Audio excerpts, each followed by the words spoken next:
Bismillahirrahmanirrahim. Assalamualaikum warahmatullahi wabarakatuh.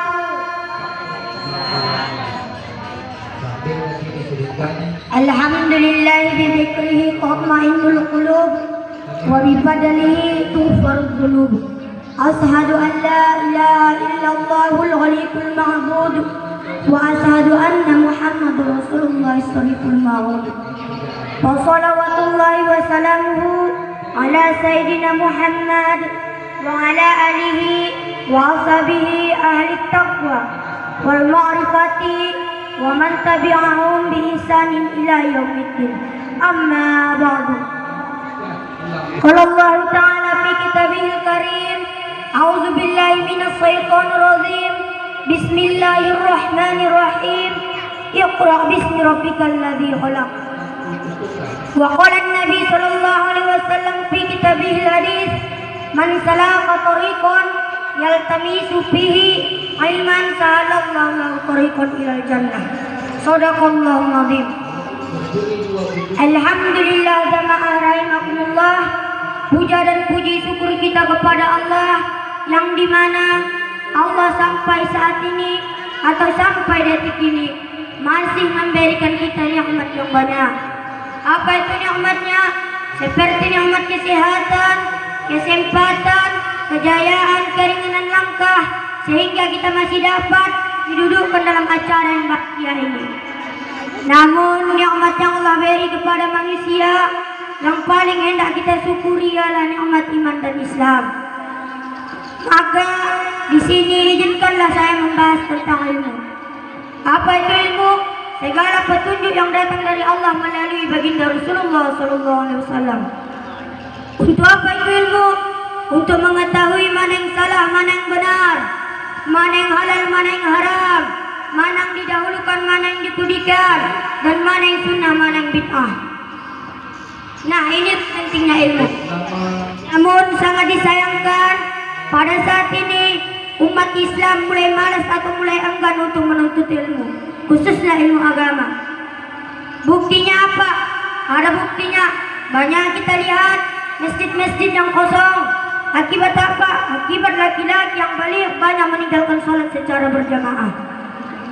Karena apa? Karena mereka tidak mengetahui fadilah dan keuntungan sholat berjamaah dan ancaman jika meninggalkannya. Karena kata Rasulullah di dalam hadisnya, barang siapa yang mendengar suara azan atau seruan azan sedangkan ia tidak memenuhinya, maka lebih baik kata Rasulullah dituangkan timah panas ke dalam telinganya. Bahkan akibat minimnya ilmu pengetahuan, ada orang yang sholat terkesan asal-asalan. Kenapa saya bilang demikian? Karena banyaknya orang yang tidak memperhatikan istinja, taharah dan tumakninah dalam sholatnya. Sedangkan kata Rasulullah, kunci surga adalah sholat, sedangkan kunci sholat adalah taharah. Nah, apa itu taharah? Maka untuk mengetahui taharah ini, maka disinilah kita pentingnya belajar dan menuntut ilmu. Karena kata Rasulullah di dalam hadisnya, thalabul ilmi faridatun ala kulli muslim. Menuntut ilmu itu hukumnya fardu bagi setiap muslim. Bahkan hadirin, saking pentingnya ini ilmu, Rasulullah sabdakan di dalam hadisnya yang mengaku sebagai umat Nabi Sallallahu sahnya sholat karena sahnya taharah, sahnya taharah karena betulnya istinja. Apa itu istinja? Istinja adalah cara membuang air kecil dan air besar.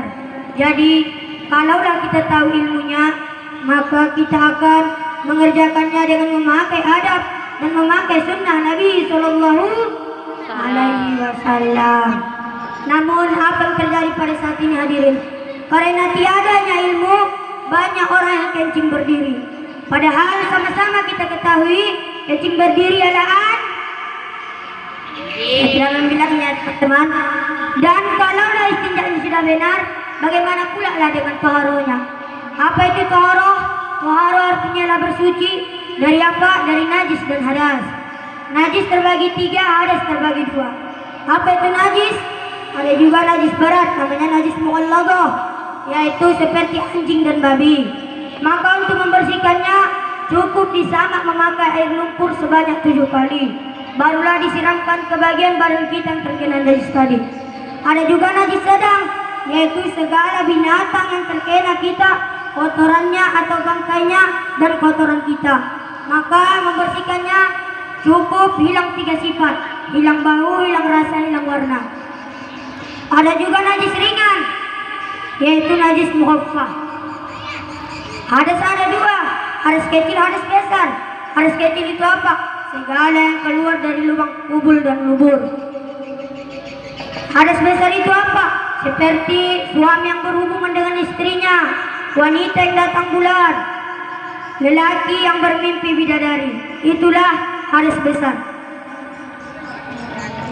Saya mengetahui ini semua karena saya belajar tentang ilmunya.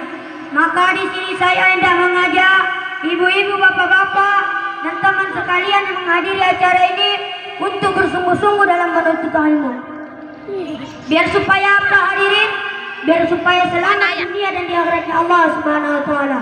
Amin amin ya rabbal alamin.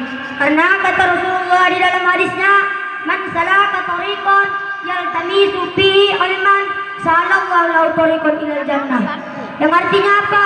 Barang siapa menempuh jalan untuk menuntut satu ilmu, maka Allah akan mudahkan baginya jalan menuju ke surga. Bayangkan hadirin, betapa mulianya di sisi Allah derajat orang yang menuntut ilmu.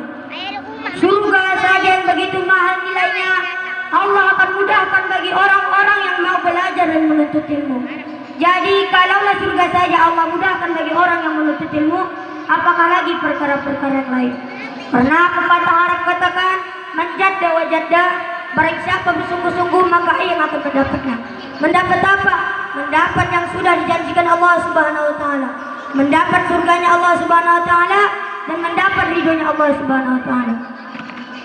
Bahkan hadirin, saking pentingnya ini ilmu, Rasulullah sabdakan di dalam hadisnya, "Utlubal ilma walau bis-shain." Tuntutlah ilmu walau sampai ke negeri Cina. Bayangkan hadirin, saking pentingnya ini ilmu, Rasulullah suruh kepada umatnya, tuntutlah ilmu walau sampai ke negeri Cina. Bahkan pepatah Arab katakan, tuntutlah ilmu dari ayunan sampai ke liang lahat. Maksudnya itu apa? Tuntutlah ilmu dari kita kecil, dari kita hidup sampai kita tiada lagi. Karena kata Rasulullah, lagi dan lagi sampai kita tiada lagi. Bahkan saking pentingnya ini ilmu, Rasulullah sabdakan kepada Abu Dzar radhiyallahu anhu, "Ya Abu Dzar, sesungguhnya kepergianmu untuk mempelajari satu ayat dari kitab Allah itu lebih baik diamalkan atau tidak dapat diamalkan, itu lebih baik bagimu daripada melakukan sholat 100 rakaat. Dan sesungguhnya kepergianmu untuk mempelajari satu bab ilmu, itu dapat diamalkan atau tidak dapat diamalkan, itu lebih baik bagimu daripada melakukan sholat 1000 rakaat." Cobalah bayangkan hadirin, apakah sanggup kita melaksanakan sholat 1000 rakaat dalam satu waktu? Tidak hadirin.